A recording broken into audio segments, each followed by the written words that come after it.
Everyone, welcome to the SK NEET classes. जैसा कि आपको पता है कि मेरा नाम है संध्या सिंह, मैं आपको बायोलॉजी पढ़ाती हूँ नीट की। तो फटाफट से सब लोग जुड़ जाइए 2 मिनट में, फिर क्लास स्टार्ट करते हैं आज की। लास्ट क्लास में हमने क्या क्या पढ़ा था? हमने सेल थ्योरी पढ़ा था, cell theory, modern cell theory, और फिर हमने प्रोकैरियोटिक और यूकैरियोटिक में डिफरेंस पढ़ा था। आज हम पढ़ेंगे different between plant and animal cell. ठीक है,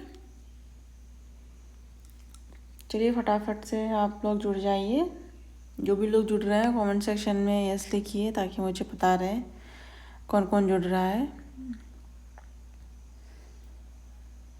और चैनल को प्लीज़ सब्सक्राइब कर लीजिए अगर आपको क्लास अच्छी लगती है, ताकि आपसे कोई भी नोटिफिकेशन मिस ना हो और नेक्स्ट क्लास आपको टाइम पे मिलती रहे, आपको पता रहे।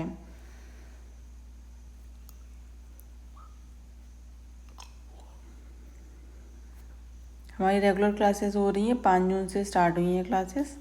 कब से स्टार्ट हुई हैं? हमारी 5 जून से स्टार्ट हो चुकी हैं क्लासेस।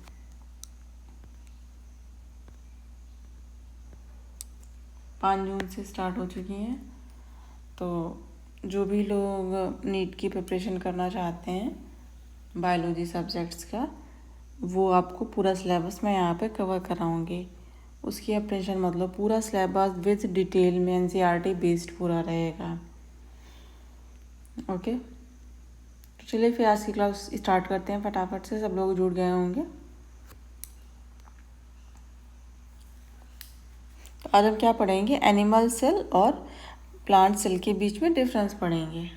ठीक है, इधर साइड मैंने करेक्टर्स इधर साइड करेक्टर्स लिखे हुए हैं। ये हमारा प्लांट और फिर ये एनिमल सेल। ठीक है, सबसे पहले बात करते हैं cell wall, photosynthesis and chloroplast और प्लास्टिड।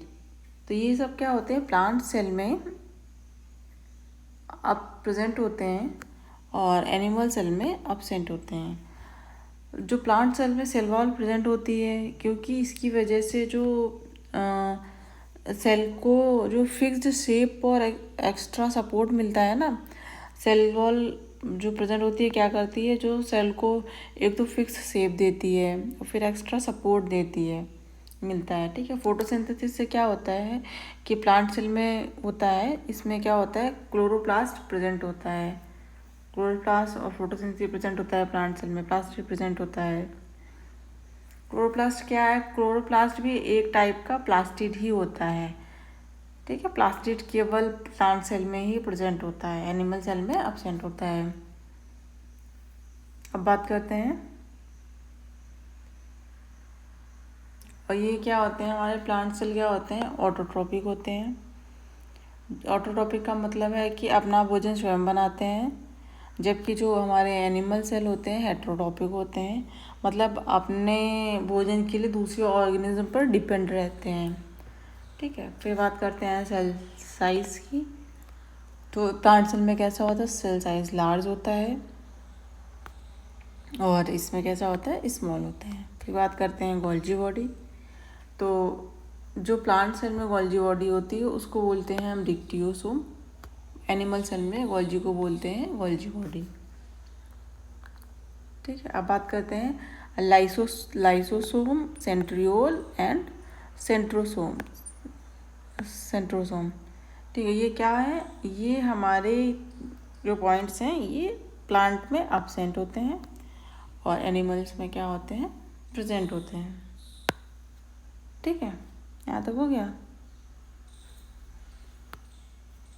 साथ साथ में आप नोट्स भी करते चलिए, और बाकी मैं इसका PDF आपको टेलीग्राम पे प्रोवाइड करा दूँगी। टेलीग्राम आपको डिस्क्रिप्शन में मिल जाएगी लिंक, वहाँ से आप ज्वाइन कर लेना।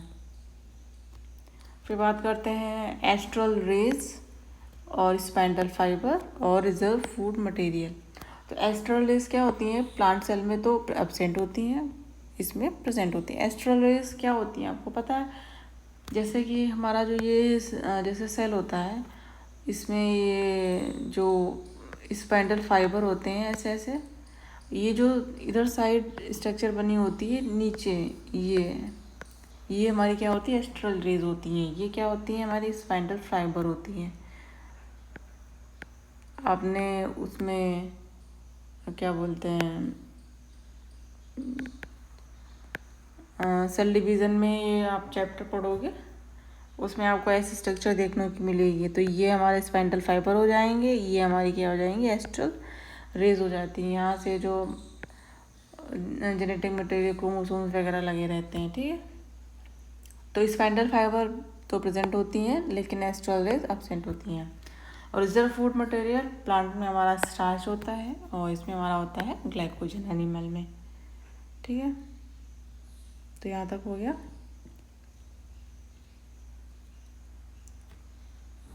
सब लोग नोट करते चलिए साथ में। चलिए फिर नेक्स्ट आगे बढ़ते हैं। फिर हमारा आ जाता है प्रोकैरियोटिक सेल। प्रोकैरियोटिक सेल की बात करते हैं तो अगर हम प्रोकैरियोटिक सेल में जो ऑर्गेनाइजेशन होता है, मतलब जो बनावट होती है, तो वो लगभग एक जैसी होती है। ऑर्गेनाइजेशन कैसा होता है, फंडामेंटली सिमिलर होता है प्रोकैरियोटिक और यूकैरियोटिक दोनों का, ठीक है। अब prokaryotic cells exhibit a wide variety of shape and functions, मतलब बहुत से शेप और फंक्शंस में अवेलेबल होते हैं prokaryotic cells. Prokaryotic cells represented by जो प्रोकैरियोटिक ऑर्गेनिज्म होते हैं उनमें कौन कौन से आते हैं, मोस्टली जो हमारे बैक्टीरिया हो गया, blue green algae, PPLO, mycoplasma.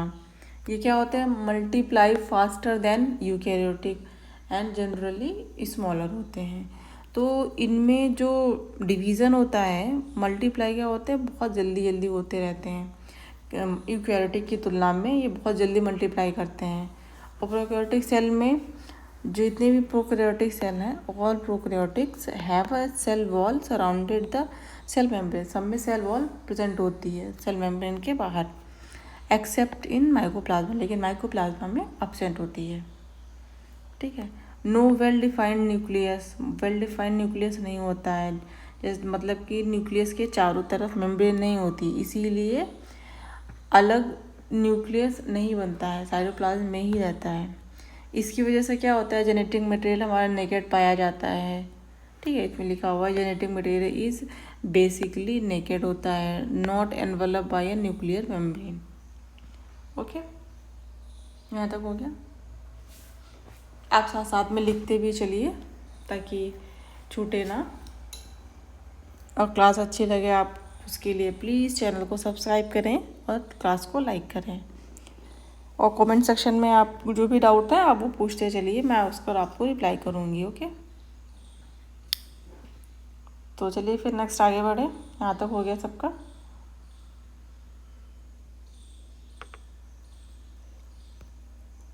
Next हमारा क्या है, प्लाज्मिड।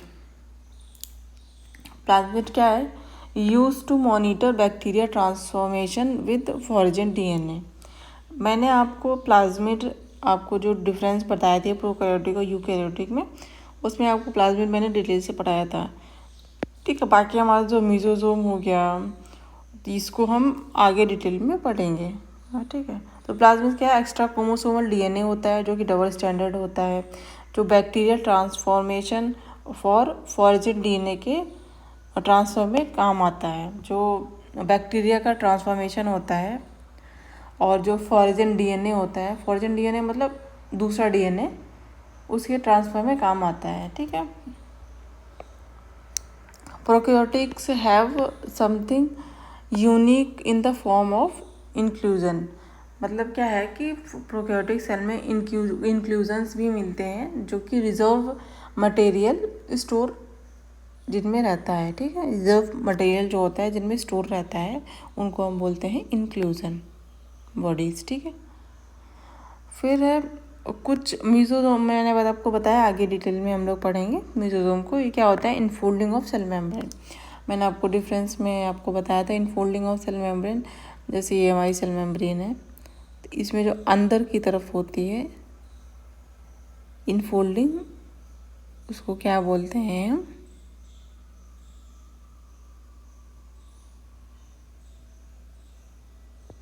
तो ये जो हमारी इनफोल्डिंग्स है, ये जितनी भी हमारी इनफोल्डिंग है, ये क्या होती है हमारी मीजोजोम, इसको क्या बोलते हैं मेसोजोम। और हमारे बात करते हैं अब कुछ बेसिक बैक्टीरिया के बारे, 4 बेसिक बैक्टीरिया के बारे में एनसीईआरटी में बताया गया है, उसके बारे में बात करते हैं। ठीक है, सबसे पहले हमारा बैसिलस। बैसिलस कैसा होता है, रॉड लाइक स्ट्रक्चर होता है। कोकस कैसा होता है, स्फेरिकल होता है। विब्रियो कैसा होता है, कॉमा शेप्ड में होता है। स्पाइरुलम कैसा होता है, स्पाइरल शेप्ड का होता है। ये कुछ कॉमन शेप्ड हैं जो कि हमारे एनसीईआरटी में बताए गए हैं, कॉमन बैक्टीरिया 4। चलिए यहाँ तक फटाफट नोट करिए, फिर आगे बढ़ते हैं।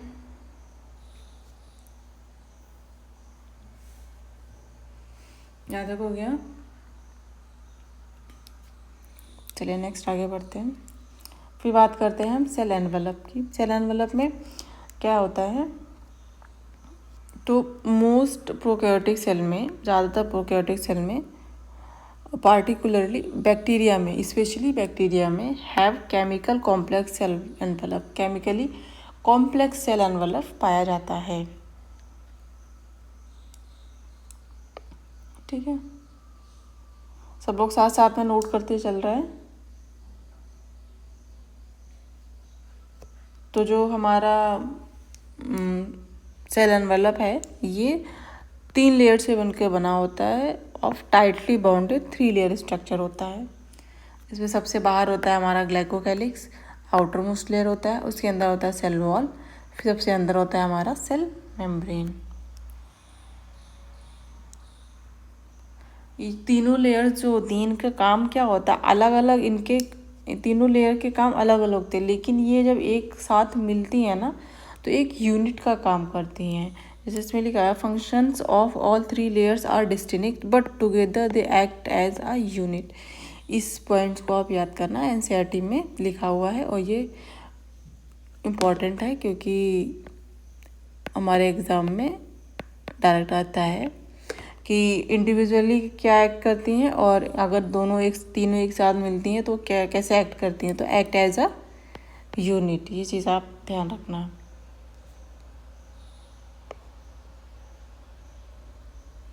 अब हम बात करते हैं सबसे पहले ग्लाइकोकैलिक्स की।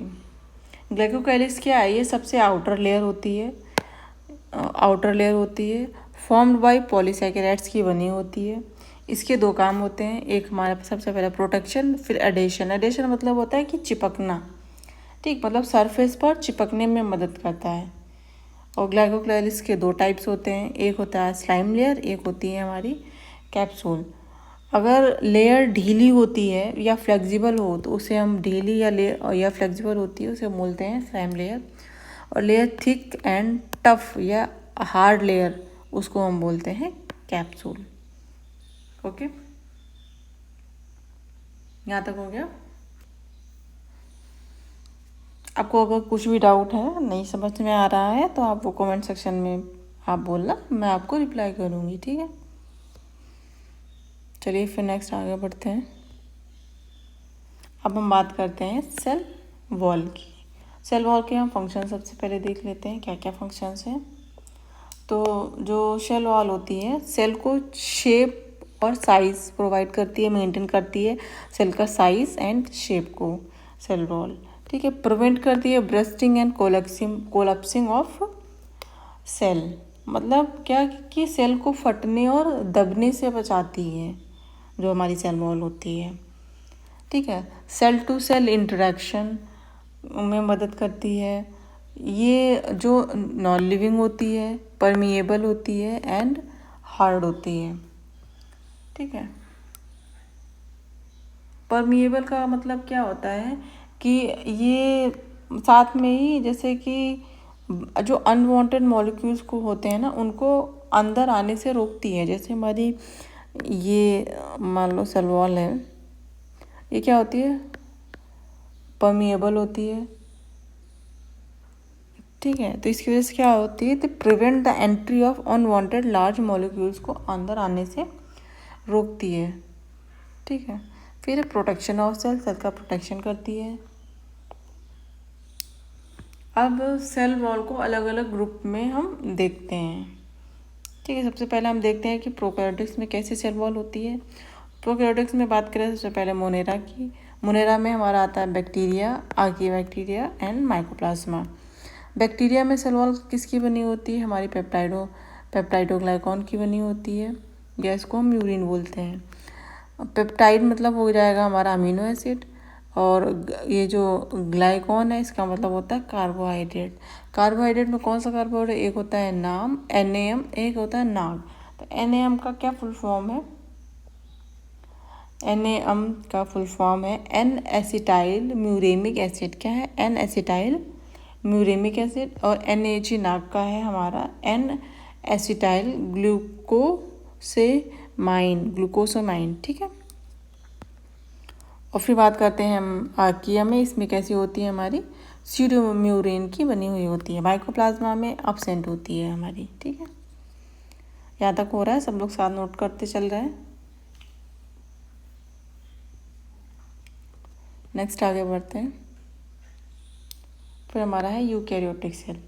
यूकैरियोटिक्स में बात करें सबसे पहले हमारा आता है प्रोटिस्टा आता है, फंजाई आते हैं। ये हमारे किंगडम्स होते हैं यूकैरियोटिक्स में। एनिमल, फिर प्लांट किंगडम। ठीक है, तो हम अब प्रोटिस्टा में बात करें। प्रोटिस्टा में हमारे आते हैं डायाटम्स हो गया, डाइनोफ्लैजला हो गया, यूग्लिना हो गया। डायाटम्स में किसकी बनी होती है सेल वॉल? डायाटम्स में हमारी सेल वॉल बनी होती है सिलिका की बनी हुई होती है। ठीक है। डाइनोफ्लैजिलेट्स में किसकी बनी होती है? सेलुलोज और पैक्टिन की बनी होती है। यूग्लिना में अब्सेंट होती है सेल वॉल।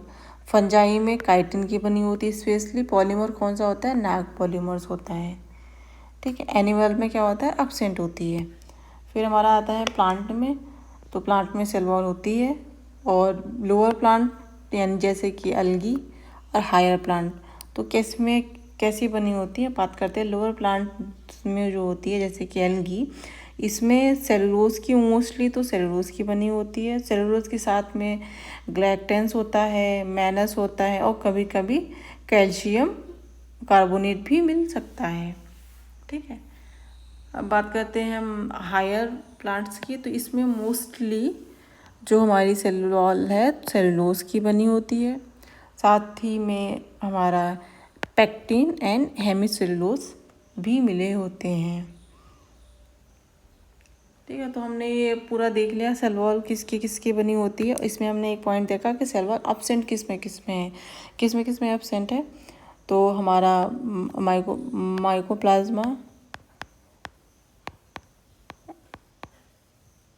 माइकोप्लाज्मा हो गया, और हमारा हो गया एनिमल, और दूसरा हमारा हो गया यूग्लिना। इसमें क्या है? सेल वॉल अब्सेंट है। ठीक है, यहाँ तक हो गया।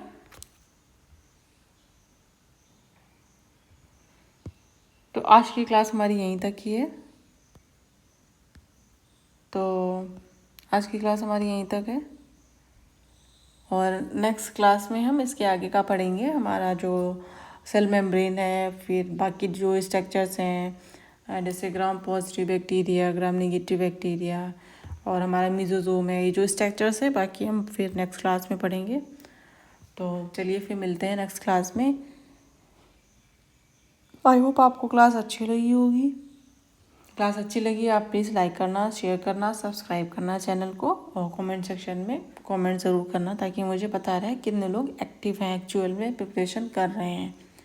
और प्रिपरेशन नीट की, आप जिसको नीट 2027 देना है, वो अभी जो भी मैटर चल रहे हैं, री नीट है, दुनिया भर का है, तो उसमें आप मत पढ़िए, आप अपना तैयारी पे फोकस करिए। नीट 2027 का क्लासेस ऑलरेडी स्टार्ट हो चुकी हैं, आपको रेगुलर क्लासेस मिलेंगी। तो आप अभी ज़्यादा दुनिया भर के पचड़े में नहीं पढ़ेंगे, तो उससे क्या होगा ना, आपका बेनिफिट होगा। तब तक आपका सिलेबस कवर हो चुका होगा, और नेक्स्ट ईयर से आपको पता है कि CBT मोड पे, मतलब कंप्यूटर बेस्ड पे आपको पेपर होने वाला है। ठीक है, तो चलिए फिर मिलते हैं नेक्स्ट क्लास में। तब तक के लिए bye bye and take care. आप लोग अच्छे से प्रिपरेशन करना और थोड़ा बहुत हमारा सिलेबस कवर हो जाए, देन उसके बाद में हम संडे को प्रैक्टिस सेशन रखेंगे क्वेश्चन का, या हम एनसीईआरटी रीडिंग का रखेंगे। जैसा आप लोग बोलोगे उस हिसाब से हम प्लान कर लेंगे। ओके, तो चलिए फिर मिलते हैं नेक्स्ट क्लास में। तब तक के लिए bye bye and take care.